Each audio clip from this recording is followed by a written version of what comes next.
धरती के स्वर्ग कश्मीर का आनंद लें नागफनी टूर्स एंड ट्रेवल्स के साथ, जो आपको देते हैं शुद्ध शाकाहारी भोजन। श्रीनगर, गुलमर्ग, पहलगाम, सोनमर्ग आदि के सुंदर स्वर्ग का आनंदमयी टूर आज ही कराएं अपनी बुकिंग। संपर्क करें भूपेंद्र जैन और महावीर जैन से।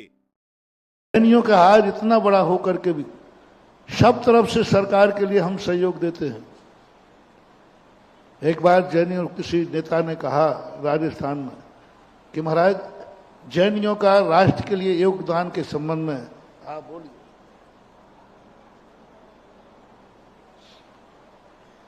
मैंने बड़े मुख्यमंत्री के लेवल पे थे, मैंने कहा मुख्यमंत्री जी ऐसा करो,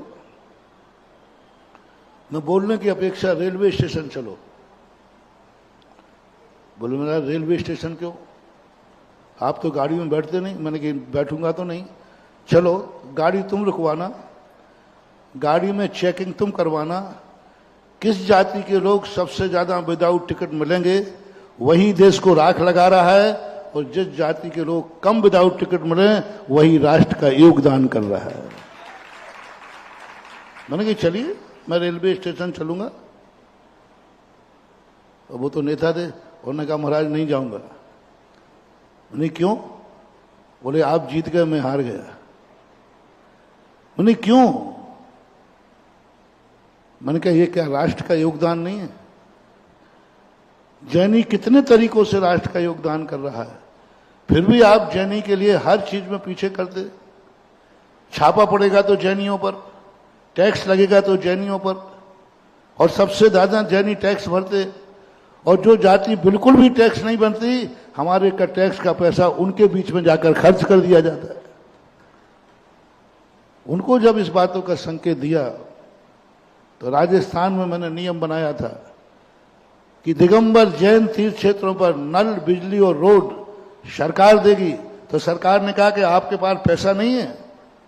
तो सवाल पैसे का नहीं है, सवाल रिश्तेदारी का है।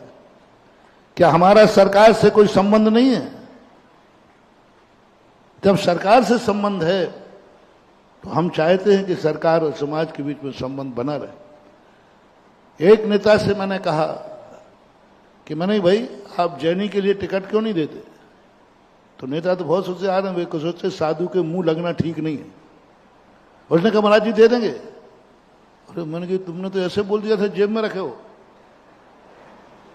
मैंने कहा दे दो। हाँ महाराज आप बोल देना कि महाराज जी शर्त एक है, जिसको आप टिकट दिलवाओ पूरे जैनियों का वोट उसी को मिलना चाहिए, और पूरी समाज में से आप एक नाम प्रस्तावित कर दें। मुझे थोड़ा अहंकार है तुम लोगों के ऊपर। क्या कह रहा हूं? मुझे थोड़ा अहंकार है तुम लोगों के ऊपर। मैंने कर दूंगा, क्या बात है, पूरी जैन समाज हमारे कंट्रोल में है। मैं जिसका नाम दूंगा और समाज से कह दूंगा सब वोट एक ही उसी को डालेंगे। पार्टी को नहीं मांगा उन्होंने वोट। उन्होंने कहा जो जैनी आप खड़ा करो सारे जैनियों का वोट उसी को मिलना चाहिए, और एक ही प्रतिनिधि आना चाहिए, दो नाम नहीं आना चाहिए। मुझे थोड़ा अहंकार था समाज पे, तो मैंने कह दिया हाँ हो जाएगा, समाज हमारी है, हम समाज को बोल देंगे।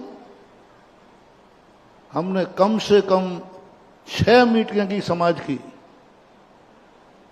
हम एक नाम प्रस्तुत नहीं कर पाए और समाज को नहीं मना पाए कि उसी को वोट मिलेगी तो जैनी का प्रतिनिधि करूंगा। नेता तो जानता था तुम्हारी जात। 1 महीने बाद वो बिना बुलाए आ गया, बोले महाराज टिकट किसको देना है? मैंने नीची गर्दन कर दी। मैंने कहा जिसको आपकी मर्जी हो तो दे दो। बोले महाराज हम लोगों को डांटने की अपेक्षा आप अपने घर को संगठित कीजिए, समाज को संगठित कीजिए, और जो उन्होंने 5 मिनट के अंदर हमें उपदेश दिया वो आज भी तुम्हारा संगठन देख करके वो सारी यादें याद आती। झकझोर दिया उन्होंने, और आज इसकी जरूरत है। जैसे अभी एक वक्ता ने कहा था, हम घर में कैसे ही रहें, घर में हर भाई का कमरा अलग अलग होता है, लेकिन घर के बाहर निकलने का दरवाजा एक होना चाहिए।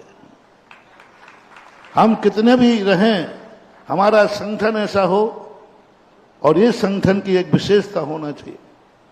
और ये संगठन जो आज इकट्ठा हुआ, आपका उत्साह देखकर मेरा मन भी बहुत उत्साहित है, बहुत